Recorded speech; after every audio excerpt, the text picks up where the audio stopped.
નમસ્તે વિદ્યાર્થી મિત્રો, દાર્ટિક ક્રાફ્ટ એન્ડ એજ્યુકેશનમાં આપનું હાર્દિક સ્વાગત છે। આપણે આગળ સ્વાધ્યાય ધોરણ 6 નો ગણિત છે એનો પ્રકરણ 2 નો સ્વાધ્યાય નંબર 2.1 ને આપણે 1 થી ને 5 દાખલા જોયા છે। છઠ્ઠો હવે શરૂઆત કરીએ આજે। ચલો કે છઠ્ઠામાં છે કે નીચે આપેલ સંખ્યાની તરત પહેલાની સંખ્યા શોધો। પછીની માટે એક ઉમેરતા પહેલા માટે એક બાદ કરવાનો છે આપણે।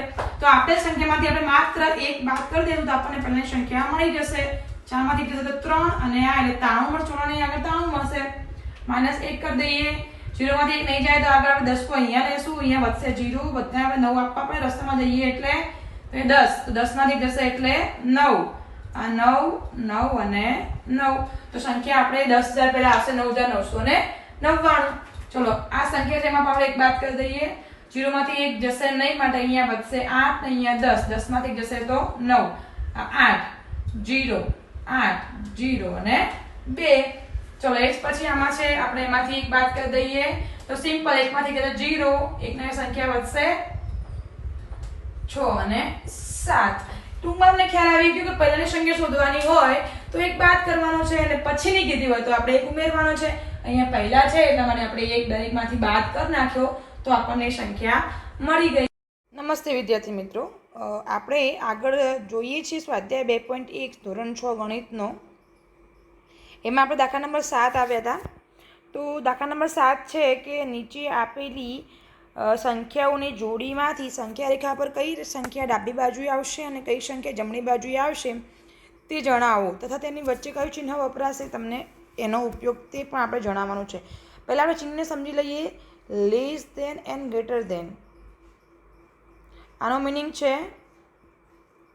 લેસ ધેન, આનો મિનિંગ છે ગ્રેટર ધેન। ટૂંકમાં લેસ ધેન અને ગ્રેટર ધેન એટલે આ છે નાથી નાનું એમ કહેવાનો અર્થ થાય, ના કરતાં નાનું અને આ ના કરતાં મોટું। સપોઝ અહીંયા તમને સંખ્યા 2 આપી હોય અને 3 આપી હોય તો 2 એ 3 કરતાં નાની છે આપણે એવું કહી શકીએ। તો 2 ઇઝ લેસ ધેન 3 એટલે 2 એ 3 કરતાં નાની સંખ્યા છે।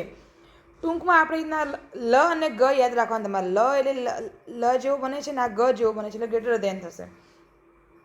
જો આમાં જ તમને ખબર ના પડે તો છતાં એક વસ્તુ વિચાર લેવાની કે આ જે 2 પાંખિયા છે જે સંખ્યા બાજુ આવે એ સંખ્યા મોટી અને એક પાંખિયું લે એક ચાંચ જેવો ભાગ છે જે બાજુ આવે એ સંખ્યા નાની। એ તમે યાદ રાખો તો પણ તમે યાદ રાખી શકો છો કે આ 2 પાંખિયા જેની બાજુ જાય એટલે મોઢું જેના બાજુ ખુલ્લું થાય એ સંખ્યા મોટી અને જે બાજુ સંખ્યાનું અહીંયા બંધ થતું હોય અહીંયા એક જ પોઈન્ટ હોય તો એ સંખ્યા નાની। એટલે આપણે આનો અર્થ લઈએ। હજુ આપણે સમજી લઈએ સંખ્યા રેખાકર। તો સંખ્યા રેખાકર સમજી લઈએ આપણે। એમાં થશે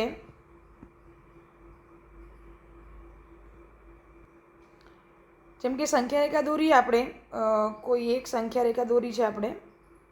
તો સંખ્યા રેખાની આ ડાબી બાજુ છે, સોરી આ જમણી બાજુ થશે, જમણી બાજુ અને આ થશે ડાબી બાજુ। અહીંયા આવશે 0 1 2 3 4 એમ સંખ્યાઓ વધતી જશે। અહીંયા માઇનસ સંખ્યા તો નથી મળી એટલે આપણે અહીંયા નાની સંખ્યાઓ બનશે ટૂંકમાં। એટલે જેમ જબા જઈએ આપણે તેમ સંખ્યા વધતી જાય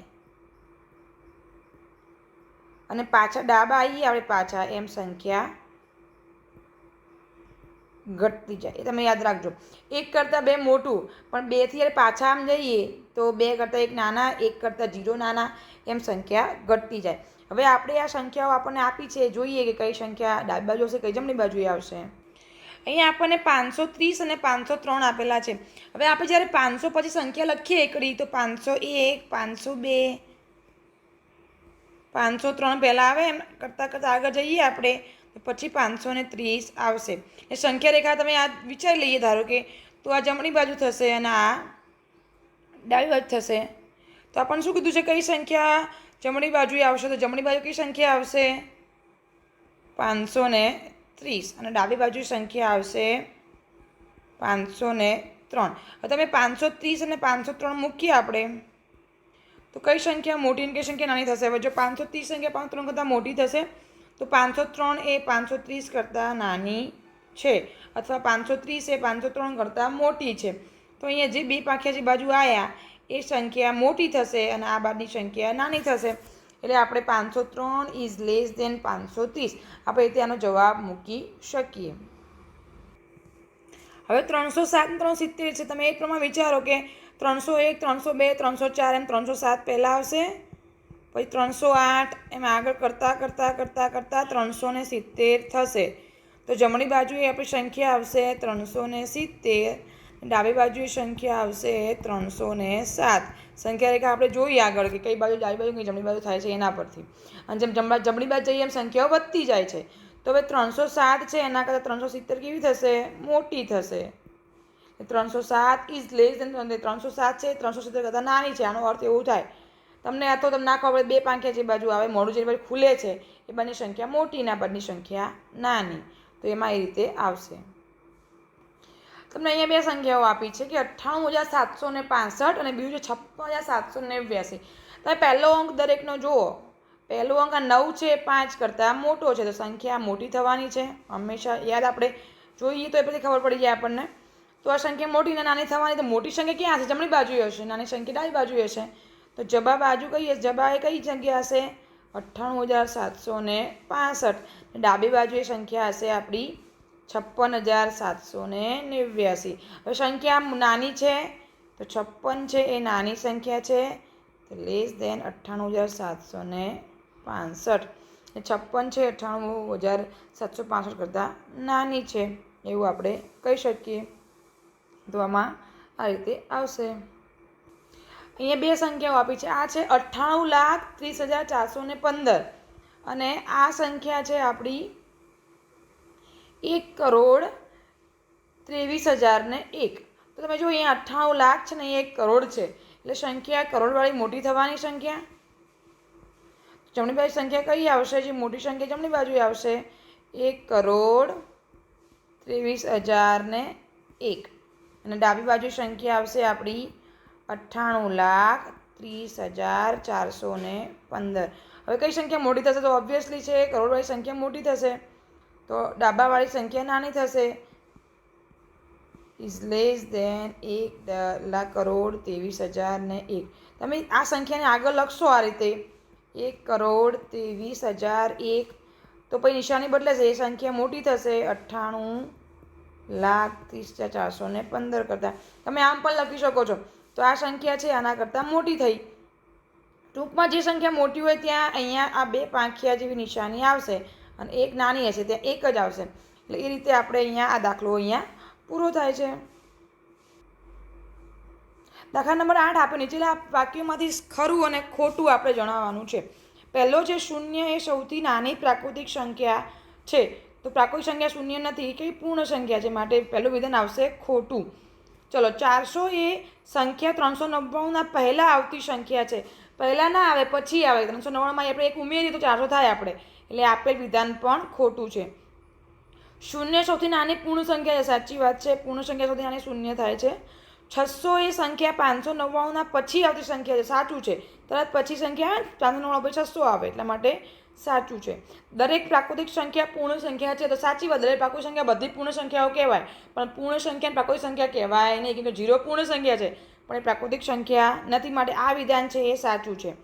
દરેક પૂર્ણ સંખ્યા પ્રાકૃતિક સંખ્યા છે તો એ વિધાન ખોટું છે. 0 છે એને આપણે પ્રાકૃતિક સંખ્યા કહી શકતા નથી. ચલો એના પછી છે 2 અંકોની પૂર્ણ સંખ્યાની પહેલાં આવતી સંખ્યા 1 અંકની ન હોઈ શકે. 2 અંકોની પૂર્ણ સંખ્યા ધારો કે એની આગળ આવતી સંખ્યા 1 અંકની ન હોઈ શકે એવું બને કે 10ની આગળ 9 નહીં આવતા, તો 1 અંકની સંખ્યા આવી કે નહીં આવી? તો આ વિધાન છે એ ખોટું છે. ચલો પછી 1 એ સૌથી નાની પૂર્ણ સંખ્યા છે. ખોટું. 1 એ સૌથી નાની પ્રાકૃતિક સંખ્યા છે. પ્રાકૃતિક સંખ્યા 1ની પહેલાં આવતી કોઈ સંખ્યા નથી, પ્રાકૃતિક સંખ્યા આપી છે તો સાચી વાત છે. જો પૂર્ણ સંખ્યા અહીંયા આપી હોત તો 0 આગળ આવત. અહીંયા પ્રાકૃતિક સંખ્યામાં તો 1થી શરૂઆત થાય, માટે વિધાન સાચું છે. પૂર્ણ સંખ્યા 1ની પાસે આ તેની પહેલાં આવતી સંખ્યા કોઈ સંખ્યા નથી, તો ખોટું. 1ની પાસે 0 આવે ને આગળ, 1ની પહેલાં 0 આવે છે કેમ કે પૂર્ણ સંખ્યા કીધી છે આપણને. ઉપર પ્રાકૃતિક સંખ્યા હતી માટે પ્રાકૃતિક સંખ્યા તો આવે જ નહીં 1ની આગળ કોઈ, પણ પૂર્ણ સંખ્યા 1ની આગળ 0 આવે એટલા માટે. પૂર્ણ સંખ્યા 13 એ સંખ્યાઓ 11 અને 12ના વચ્ચે આવે છે. ખોટું. 13 તો છે ને 12 અને 14ના વચ્ચે આવે છે. ચલો પૂર્ણ સંખ્યા 0 પાસે એના પહેલાં આવતી કોઈ સંખ્યા નથી. સાચી વાત, 0 પહેલાં કોઈ પૂર્ણ સંખ્યા આવતી સૌથી નાની સંખ્યા 0 જ છે એટલા માટે. ચલો એના પછી છે 2 અંકોની સંખ્યા પછી આવતી સંખ્યા હંમેશા 2 અંકની જ હોય છે. ખોટું, 99 પછી તમારે 100 નહીં આવતા, એટલે 2 અંકની સંખ્યા પછી 3 અંકની સંખ્યા આવે છે ને, એટલા માટે આ વિધાન ખોટું છે. તો અહીંયા આપણો આ સ્વાધ્યાય પૂરો થયો છે. તમને જો વિડીયો ગમ્યો હોય તો please like, share and subscribe બીજાને પણ મોકલો, જેથી તમને બીજાને પણ જો કોઈ જોવા માગતું જોઈ શકે. અને ખાસ બેલ આઇકન પર ક્લિક કરો જેથી તમને મારા નવા અપડેટ્સ તમને મળતા રહેશે. બધા સ્વાધ્યાય મૂકું છું હું, 6, 7, 8ના સ્વાધ્યાય પણ મૂકું છું. તો તમે જોતા રહેજો મારી channel. Thank you so much.